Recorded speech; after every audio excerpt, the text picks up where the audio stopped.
Welcome to Waiter to Win. Let's get straight into the action at Durbanville. Hollywood Bets Durbanville. It's a Tuesday meet and there's 7 races on the card. So please note the buy pot and place accumulator do start with race 1. So get both on.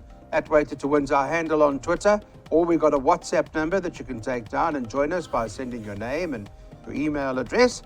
And hopefully you got a little bit of money out of yesterday's winnings that we managed to put together for you by catching that pick 6 and jackpots and whatever else comes with it. And you can use some of that today to make some more money, hopefully. It's an interesting card. The first of 7 races. Head Girl does look like the right one in the race, who's priced up at 12 to 10 when we did the show at around 10:30 this morning, Daryn Burroughs. And unless, of course, the Crawford horses are fancied. Yes, of the race runners, Head Girl, the horse to beat. Last time I tried the 1250 and just faded out of contention the final 50, 100 meters. The drop back in trip's going to suit her down to the ground. She'll be the horse to catch, but I have healthy respect for both Crawford runners. Number 4, a Rafif out of Crimson Blossom. This horse could go well on debut, as well as Priceless, who is by Dynasty, I thought, looking for a little bit further. Yeah, they seemingly, from the comments that have come through from the Crawford stable, they're probably just in need of runs, I think. Well, I do have a comment from the Crawford yard. Number 5 certainly doesn't appear to be the stable elect. Priceless. She's working well, maybe too short, but he's expecting a good run. Okay. It's extremely well bred, Clyde. Dam won numerous races. Half sister to Rosie in Bloom, half sister to Going Up. Wouldn't be a surprise to see her make a winning debut. Of the race runners, Head Girl is the leading light. She's got the racing experience under her belt. Clyde, in her debut effort, the third horse has come out and won. Last time out, I don't think it was that bad an effort because she gave the winner 3.5 kilograms on that occasion. So in my opinion, I'm happy to bank her in the buy pot and the PA in the first week. That should be enough. Head Girl. All right, well, let's put our bets up. We've got buy pots, place accumulators. Darryl's worked out a buy pot and a PA. So, Darryl, let's get to you and you can take us through this. Yes, Clyde, it's an 8 Rand perm, opening up with 3 bankers. Banker the 8, Head Girl. Banker the 1, Strawberry Light.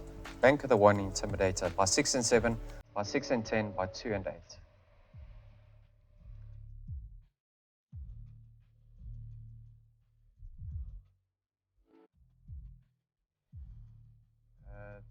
My PA is on screen currently.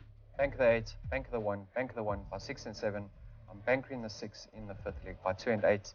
Happy to bank the 6 at the back. All right, so it looks fairly straightforward from Darryl Maree's side. Daryn, you also on a straight line again? Yes, a straight line PA, 8 by 1 by 1 by 7 by 6 by 8 by 6, a 1 Rand perm. Okay, so that's a straight line from Darren's side, so fairly straightforward. Looks like a punter-friendly card. We like Head Girl. We're going to show you the last start when Head Girl was in action. Here's a look at the run, so we'll bring that to your attention. Head Girl is, of course, on the far right-hand side of the picture on this occasion, so please make a note of that. And just in far as there's another one in here that runs just now, Darryl. Strawberry, yes. Right? She comes up in the second race, number 1, Strawberry Light. In the black. She's with the black and the yellow cap towards the outside. I think the trips are ideal for both of them, Clyde. Head Girl drops in distance. Strawberry Light goes up to 1,400. Okay, so based on that, Strawberry the one to beat later on. Right now, we think on that run that this distance will suit Head Girl down to the ground. Right, so let's get on to race number 2. It's pick 6 time, and in this race, Strawberry Light's odds-on favourite. It's at like 13 to 20. We should have a pick 6 banker. We did well yesterday with a pick 6, and I know, there we go. That paid just on 13,000. Darryl Maree, well done. Got that right for 1680, and got back just about 13,000 Rand on the pick 6. So, good news. Thanks for staying with us. I told you yesterday we promised something will come, and we did. Let's hope we can promise again today. Daryn Burroughs, what's happening your side? Are we bankering Strawberry Light? Yes, race over on form, Clyde. This filly's crying out for the further. The 1,400 is going to be ideal, even a mile in time to come. The last time out, she absolutely took off late to get beaten only ahead by I'll Slip Away. From a 1 draw, she can get the run of the race just off the speed, and she should run on past this field. Okay. That does look hard to beat Strawberry Light. She's only had a couple of starts to date, and as she goes over the ground and well drawn, I would imagine a banker for you. she's going about things in the right way, Clyde. Good progress from run 1 to run 2. The distance is going to suit her. She's got a 1 draw. We saw the replay. She was closing in hand over fist and extending at the line. So she's going to love the step up in trip. For the exactas, Jams, the obvious selection. The latest start has to be her best to date. In that race was Jazz Bello, was a hot favourite on that occasion. She ran second there. So the Snakes will have a little bit of a line, but I'm expecting Strawberry Light to win. Yeah, I'm sure they all are expecting this to win. Let's get straight on to our pick sixes now. We'll start Darryl. Let's hopefully you can get strike it again. Yeah, that was a sweet one yesterday, Clyde, because not even 24 hours prior to that, I was told I'll never win again. So, goodness me. banker number 1, by 6 and 7, by 6 and 10, by 2 and 8, by 4 and 6. That's a 16 rand per. Okay, 16 rand pick sixes. Is it that easy? Is it that easy? And I nearly I nearly had 3 bankers, Clyde. Wow. Okay. All right. Daryn Burroughs, how easy is it for you? It's a 400 rand perm, so it's affordable. I've got 2 bankers. I've gone 1 in the first leg by 1, 3, 5, 6, by 2, 6, 7, 8, by 3, 4, 6, 8, and 10. Then I've bankered the H Fantastic by 1, 3, 4, 6, and 8, 400.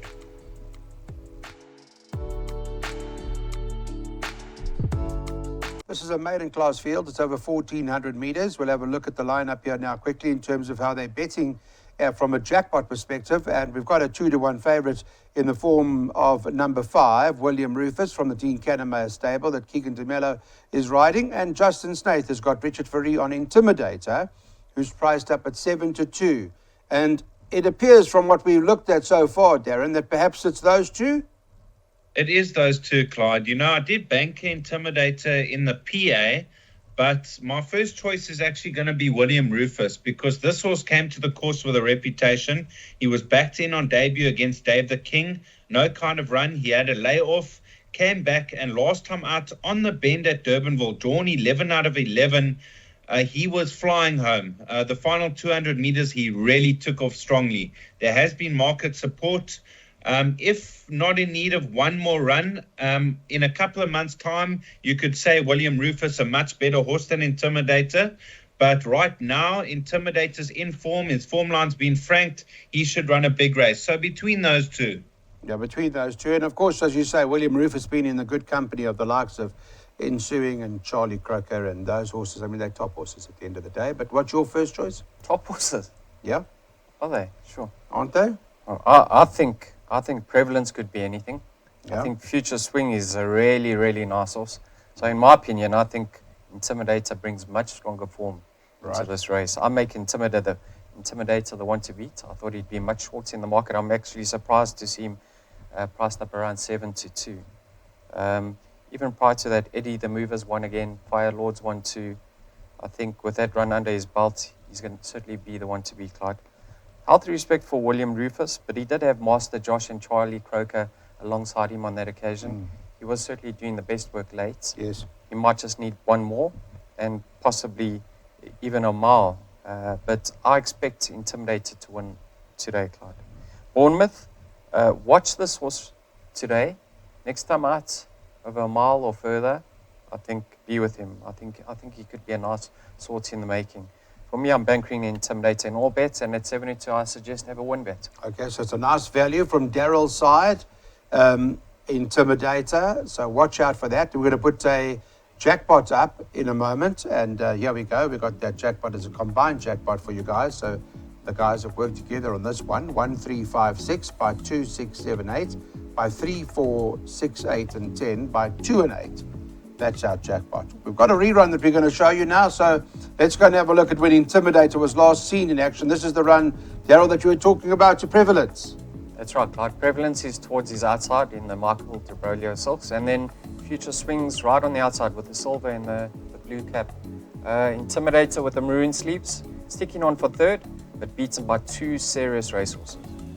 Yeah, okay, so these 2 horses, Prevalence and Future Swing. But by the way, the second horse came out and won next time out, of course, as we know, so that form's worked out. And so Intimidator, the one to beat, but Daryn has the utmost respect for William Rufus. Let's get on to race number 4 now. Here they bet 7 to 10 on the card here about this horse, Ponta Pietra. That's odds-on favourite for the Dean Canamo stable, and Keegan DeMello is riding that. Daryn, hard to beat. I'm playing to beat this one, Clyde. I thought, he debuted over a mile and he was staying on very late on in the race. On pedigree, he's also looking for further. If a horse debuts over a mile, usually they're looking for 2,000 meters. Now he returns after a break over 1,400 meters, and that could catch him out. It'll be no surprise to see him win, but I'm prepared to take him on with horses like Aero Force at 16 to 1. His comeback run wasn't bad. He'll be suited to the 1,400. And Night Tiger, who's been staying on over 1,200 meters, he'll also be suited to the 1,400 meters. So in the exotics, I'm playing to beat the favorite, but no surprise to see him win. No surprise at all. I see there's a couple of... Well, we saw Professor Snape come out of there and win as well. So that's good news. Darryl? Clyde, I watched his replay. I've got my doubts. I'd say to the viewers over there, if you do fancy him, watch him move down to the start before having a bet. That could be the deciding factor. On form, we saw Professor Snape win from there. Yeah. He stayed on over a mile, like Daryn touched on. The drop to 14 has to be a negative. What I'm saying, watch the canter pass. Night Tiger, now he's a half-brother to Resonate. I'm expecting him to start showing more now, Clyde. He had his first run as a gelding last time out. He was doing his best work late. I think he's going to love the 1,400 meters, and he's certainly going to strap much fitter. But I don't know what to make of this race. I think there's a potential upset over here, but I think the canter pass is key. All right, so we'll have to watch how this horse moves to the gate. Not easy. So perhaps the market's got it all wrong. This horse shouldn't be in the red. I wouldn't be jumping in at even money, Clyde. And he's? What price 7 is to it? 10. 7. No, even money I wouldn't be taking. Maybe you get more than that come race time. I'm just trying to see this. There's nothing in here else other than what you've mentioned. That is there a field opportunity for somebody who wants to go wide? So that kind of, can you get a lunatic horse winning a race like this or not? Why not? You can. Okay, well, that answers that. Let's put something up that we're going to do here. We're taking jackpot 2 with 2, 6, 7, and 8 in this particular leg by 3, 4, 6, 8, and 10, by 2 and 8, by 1, 3, 4, 6, 8. So we're worried about the favourite. Watch this horse go to the gate. Right, let's get on to our next race on the card. Chat about race number 5. This is a classified stakes. It's over 1,600 metres. Interesting race in terms of what's best weighted in the race here. Daryn, this was Cheeky Laddie, and together with number 5 in the card, Bardolino and Night Song, Masterful Guy, Blackberry Malt. Blackberry Malt, by the way, is my first choice. I like it very much. What's your first choice? Well, Maree has to be my first choice on that good post-maiden run behind Le Morne, who's a top horse. And he's going to enjoy the step up to a mile. But there are dangers. Cheeky Laddie really caught the eye over 1,200 meters last time out. He's going to improve over the mile. Blackberry Malt returning after a short break after his Durban campaign. He's got ability. Quartermain, Canford Lights. I've played a couple of horses, but Maree, the horse to beat. Yeah, a couple of kilos out based on classified weights, but I guess Maree's got lots of ability, right? Clyde, you know what? He loved the step up to 7 furlongs last time out, and on breeding, he's going to be even more effective over a mile and possibly even further. You know, he's by Master of My Fate out of a dam that won over 2,000 meters. 1,600 at this stage of his career is going to be ideal. So certainly the horse to beat. Le Morne has subsequently won again. Okay. So the form line has been franked. Cheeky Laddie, now that he's stepping up to a mile, could also be anything. Unexpected debut one, because it was over distance sharp, which they thought was going to be too short for him. And then last time out at Durbanville over the 1250, just run off his feet, doing his best work late. So another one that's going to love the step up in trip. I think the two of them have got racing fitness on their side, and that will favour them over Blackberry Malts. I just think Blackberry Malt, I phoned Glenn Cotton this morning, just so that you know. Did ask him. I want to know how good this horse is. And his words to me, he's working very well. He's working with top horses. He's coming to the race as well. Obviously, he's like sort of the guinea pig, so to speak, from horses coming out of KwaZulu-Natal into Cape Town. But watching this horse win, when he did win, I thought he was very impressive. And if he's only 80% ready, I think he'll win. Yeah, you know, Louis rode him in his penultimate start. Yeah. And he said to the connections, when this horse runs again, book me, I'll fly up even if it's for one ride. Yeah. And that was the case. And he won effortlessly. He beats a nice horse in the making. I just think You think he might need one he's more? got more to come. This run will certainly bring him on. I think he'll romp home. Let's have a look. Let's see what the story is. Maree for Darryl. Maree says that's the right one. He says that's the play of the day. And at the moment, I can tell you, when we did the recording, this horse was priced up at 2-1. Let's get on to race number 6. Now, here, Hollywood Bets have got 2 runners in the race. They've got Shantastic and Happy Chance. And I've got comments from the guys about Happy Chance. Firstly, she's doing well and has progressed since her maiden victory. We're talking about Happy Chance.